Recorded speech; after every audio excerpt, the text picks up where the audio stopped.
I'm a trained remote viewer. I was part of a secret government program for mind expansion, looking for superpowers, which, by the way, are in the third eye. Um, and I choose to use these abilities to help bring extra information to the table so that you can make better business decisions. This is a business chat. The Buddha said that the basis for human anguish was ignorance. Basically, he was saying it's a lack of information. And in the society that we live in, we have been restricted dramatically, unfairly, in terms of information about the other dimensions. Our scientists say that there are between 11 and 20 dimensions. They know that there are 11, but there's probably 20. The scientists that we respect the most, the quantum physicists, that's what their work is all about. And yet, all of our laws, our beliefs, our habits revolve around dimensions that have to do with the physical. In terms of business in this country, the United States, which is where I was going to say channeling at. I don't do channeling. Interesting. Where my channel is at on X, Twitter, and Facebook, etc. There's a statement that is very interesting that we all need to remember. Uh, the economy is good as long as there's market confidence. Everything's fine. What is market confidence? It's a concept, it's an energy. It's not physical, and it doesn't have to do with how much gold is put away backing the dollar or how much business has gone up or gone down. It has to do with faith, a confidence that even if we're stumbling, it's going to be fine in the end. That's been the basis that has held together our business. And in this country, we've been very optimistic, very arrogant, not really making a lot of provisions for a rainy day. Um, and we don't have market confidence. When you look at what everybody's saying, how angry everybody is about everything and anything, you can't go from that and say, yes, I believe in this economy, when you don't really believe in the system. Now, there is a change of paradigm. So everything is collapsing because there's a shift. We're leaving a paradigm behind and going into a new one. So this is a very messy time. But if you don't have any information about what's going on in the other dimensions, then basically you are very handicapped. So what I'm going to do now is I'm going to give you information that you could say that this mini chat that I'm giving is disorganized. Such as once when my children watched me speak on other dimensions many years ago. And it went extremely well. And my kids walked out and said, oh, everybody really liked that. But Mom, you're a little bit disorganized. So what I did was the next time I organized myself, and it was nowhere near as good. So disorder is very much creativity. Now, if you have too much disorder, then you go into chaos. And a lot of times that's why people that are creative really need a lot of people around them to be creating order on the physical dimension. But anyway, that's not where we're going now. Right now, where we're going is just some extra information about what's going on in the planet today in the other dimensions that might help you to make decisions. There's been a frequency shift on the planet that happened around the 15th of October. When I did a chat, and my followers sent me photographs of themselves or their kids or their mates, whatever, and I did a chat in which I held up the picture with the face blacked out, even though they didn't seem to care that everybody would know about it. And I asked, what would the frequency shift that happened on the entire planet Earth around the 15th of October, in other words, 3 weeks ago, how is it going to manifest in this person? And I think it was almost without exception, and maybe there were 20 people. I think almost without exception, it had to do with the person becoming aware of stuff that they had done that was not quite so beautiful, so pleasant, so wonderful, so admirable. Something that they had done bad as a child or whenever, but mainly as a child or a teenager. They were remembering now. they had put that memory away because it was so traumatic to them, this that they had done that was not nice. What's interesting is that we are in revelations.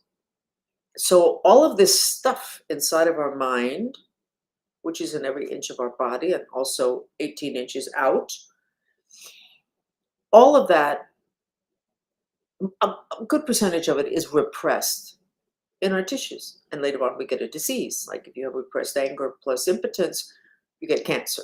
And if you have a problem with too much anger, which is fire, then your liver can get bad. And if you have a broken heart because you lost a loved one, then you can have heart disease. It's a pretty simple, the correlations, and that was done hundreds of years ago in Ayurveda and Chinese medicine. So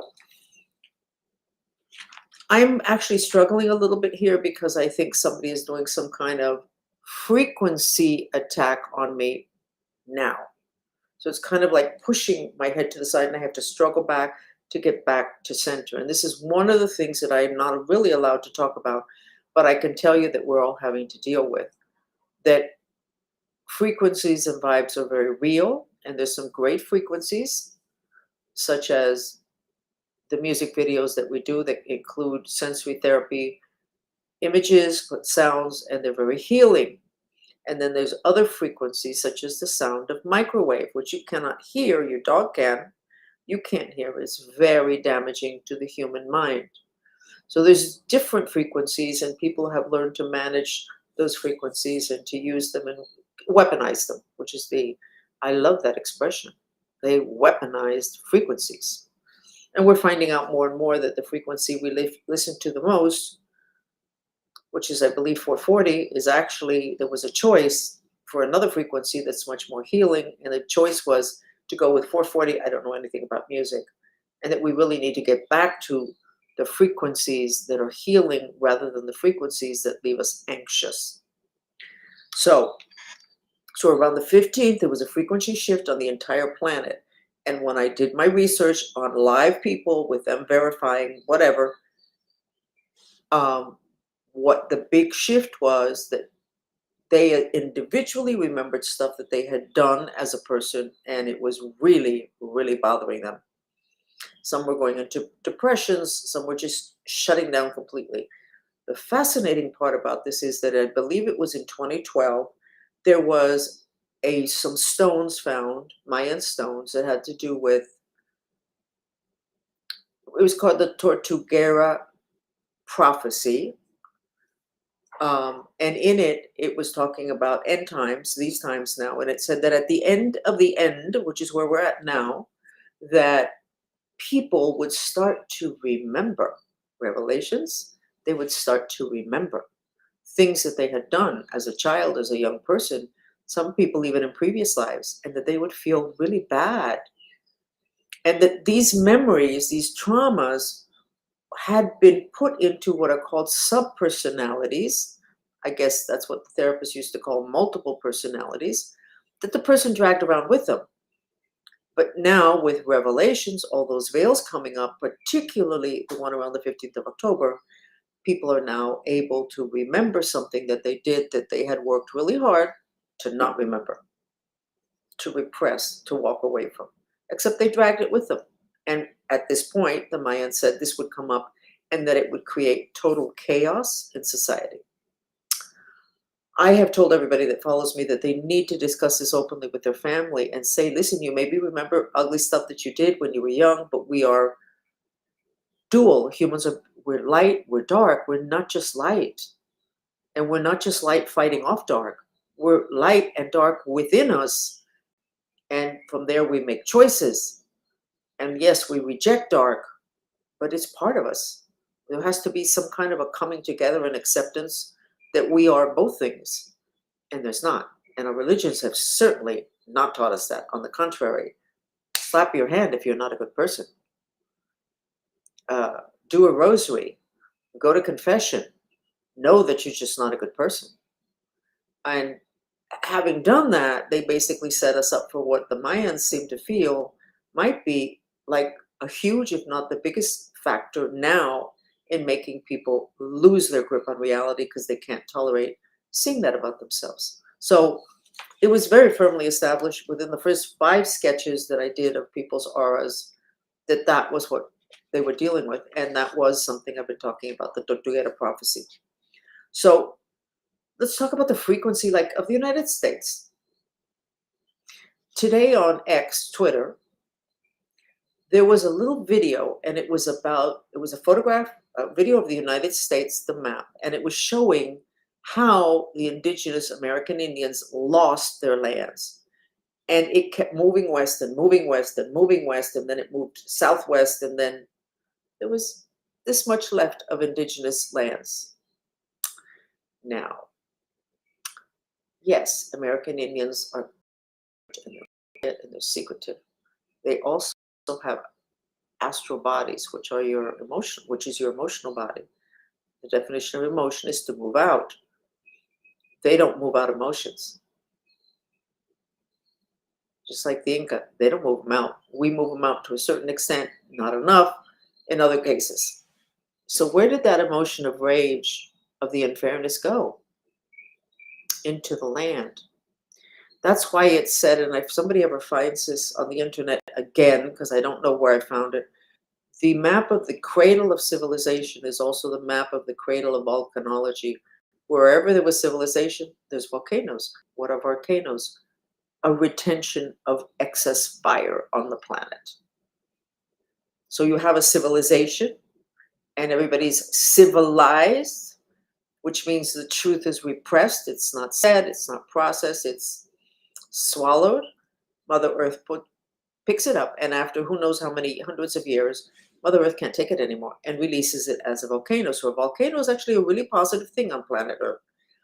Not for the people that are living at that point, at that time. But I look at planet Earth, and you need to start doing that with a wider lens. It's good for planet Earth. There is no longer a festering wound. It just cleared, like a pimple that gets popped. In New York City in 9/11, everybody ran around being helpful. And nobody took the time to process how they felt about what was done to us on 9/11. Forget the political rhetoric. So on 9/20, I'm running around Miami in my car, and I'm getting a panic attack. This is after 9/11, 9 days after 9/11. And I went, okay, let me calm down and find out, what am I panicking about? And it turned out that I was panicking about the fact that there was a new fault line that formed underneath New York City, and I believe went all the way to London. A new fault line. So I said, and I put it on my website, and I think I actually said it also on Univision News, that there was a potential for an earthquake epicenter in New York City due to repressed rage being held by Mother Earth. And that perhaps it was a bit much because of that fault line that I knew had formed. Several years later, by the way, 10, 15 years later, it did come out in science that there was a new fault line underneath New York. So I got my validation. So on 10/20/2001, there was an earthquake with an epicenter in New York City, as I had said. And I had said it would be 4 to 6 weeks after 9/20, because first the earth broke. It wasn't 9/11. It was when the earth couldn't take it any longer, and there was a break, a new fault line. And then after that, the potential for an earthquake, which we had. And when I looked at the previous earthquake, it was even more interesting. Previously, because I said New York City's never had an earthquake, epicenter New York, it did. 6 weeks after the decision of the Gore-Bush presidential election.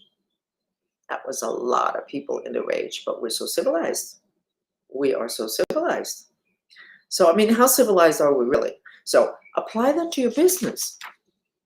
What trauma has there been in your business that you really need to clear? Because you see, all of that can be cleared. That's what the group who follow the Mantrista movement, that's what we're doing now every night, Monday through Friday, clearing repressed emotions, plus repressed black magic, plus hidden black magic that has been placed in the Mideast, which is that's the area that we're clearing, by galactic beings. So this whole repression thing and this whole earth thing is extremely important, but going back to your business, you may have heard this if you've listened to enough of my chats. I was called from a business and told that one of the people there, um, a very close relative, had died. And she got the phone call in the main, where the main phone was. She picked it up. They told her, she started to scream. She fainted. She cried. Everybody rushed there. Oh my God. So anyway, I was told this because I actually knew the family. And so I went, oh my God, how horrible. Okay. So I hung up. And then 10 minutes later, I called back and I said, listen, you now have a portal over your front desk. That's where she took the phone call, right? And they went, yes, we called her to the front desk because we didn't want her to take the call in the back and be by herself. I said, well, your portal was open there by that excess emotion. I said, and guess what? I'm not going to clear it. So you bring out those music videos. At that point, we had some Buddhist monks purification chants.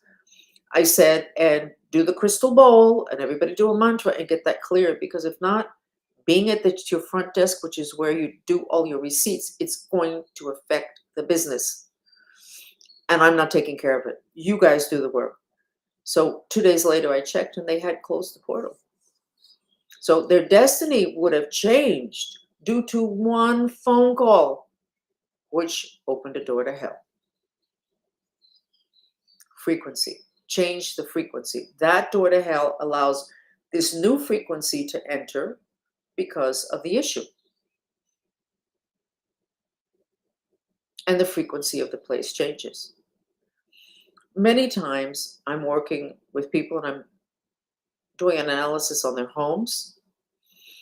And too many times they'll say, what on earth happened in this room? This is your prosperity section. And it really is just a massive depression there in spirits.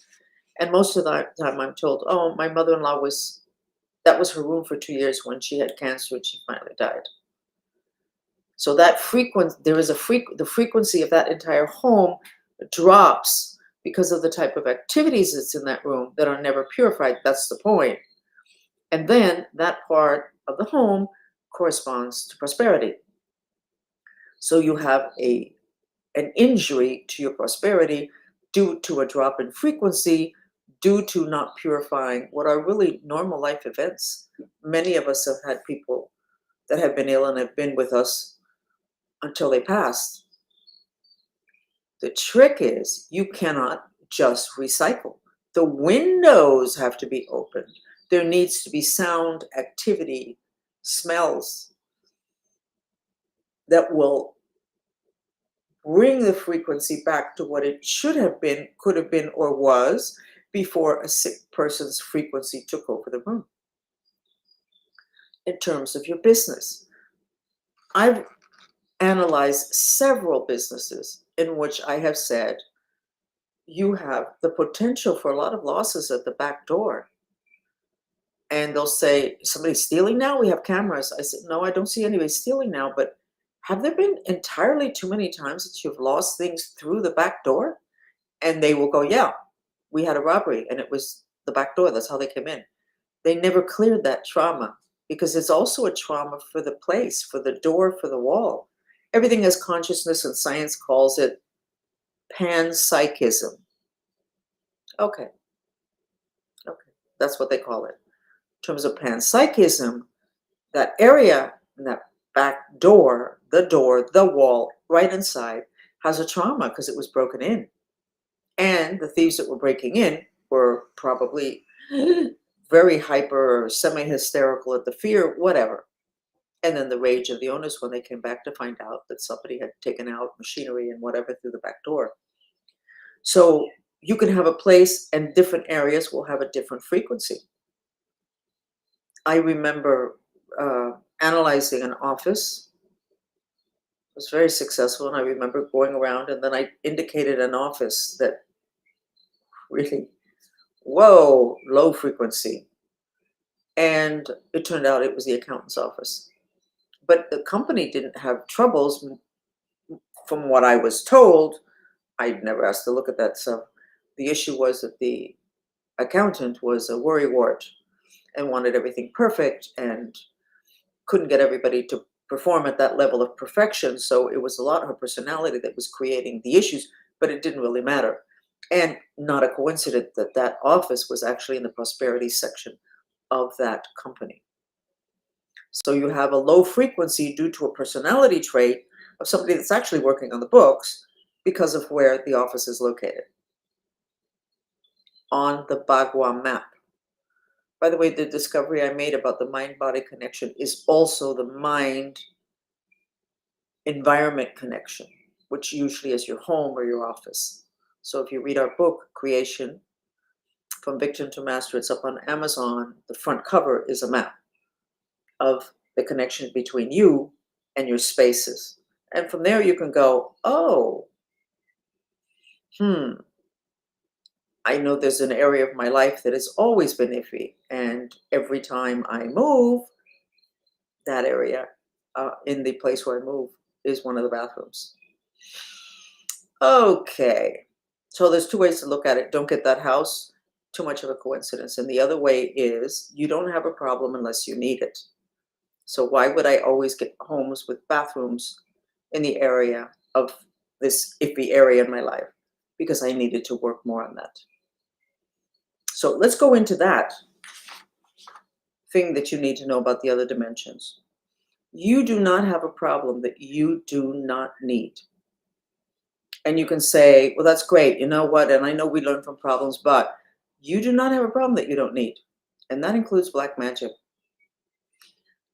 When I started working with the public, I worked mainly with business. I worked with sick people, and then I worked with business people, sick kids, and then business people. What an incredible combination. And I really didn't believe in black magic at that time.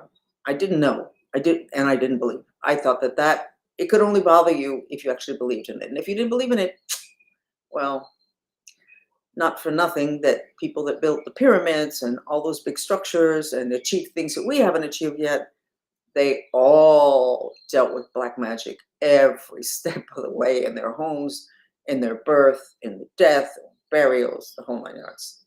Believe me. So I'm getting all of these male clients, mainly from the country of Colombia, because of where my office was located. And so many times, the information I would get was somebody had done black magic on them, like, say, 20 years ago. Well, I didn't even believe in black magic, but I am really well trained. Your belief system has nothing to do with being a good psychic. You want to be really good and help people, then you need to get your belief systems, put them away. What they taught you about religion, put it away. What you learned at school, you put it away. You are supposed to be just pure information. So pure information, I'm picking up that this guy, they did black magic on him 20 years ago. And I say it because that's also another obligation. Why would I hide things? If I hide it, how can you take care of it? So, and they always said, that was when my father died, and that's when everything went south. It was like everything happened at once. And then the next person, well, you had black magic about 12 years ago. Oh my God, yeah, that's when I decided I had to leave my country. It was just like it got so bad. A lot of validation. So I was in the whole thing of, okay, so I don't even believe in it. Now I got to believe in it because why on earth would I lie? And they're validating. So now how do we fix this?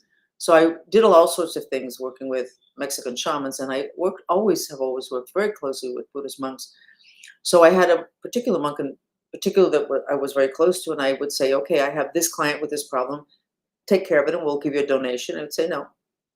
Now, Buddhist monks never say no. So I'm like, no,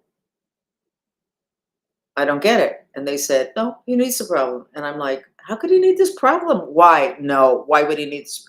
And of course, they don't talk. So I never got, and any time that I presented them with the opportunity to help me out for a donation and help this client, no.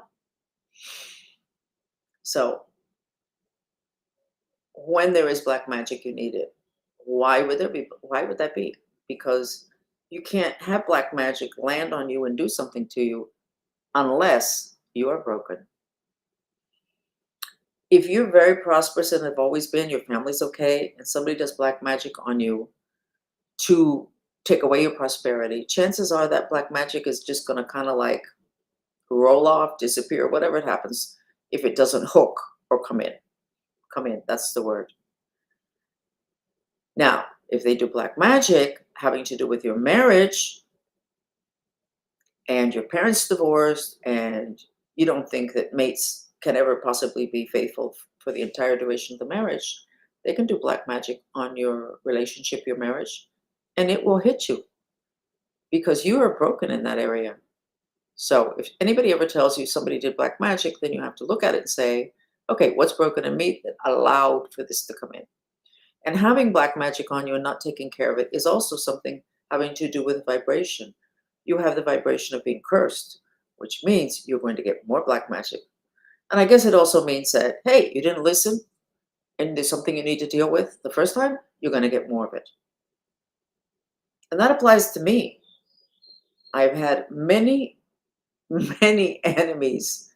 It's like, why on earth would I have needed that level of, and I have figured them all out and understood, accepted, and worked on why it was that I would have needed that. Why did I need the misery of being a mind control victim? Because that's where I learned all this stuff. That's why I got set up to do my mission. So yeah, I needed it because I chose it, because I needed it in order to reach this level of understanding. So, lightly touching on the subject of the new model, new paradigm on planet Earth. Elon is an example of the new paradigm. He is superhero, okay? New paradigm. He can cover more bases than it's not possible. It's just not possible. But he does it. He is a man of this new golden age era where they can create miracles at will, simply because that's what it is that they want.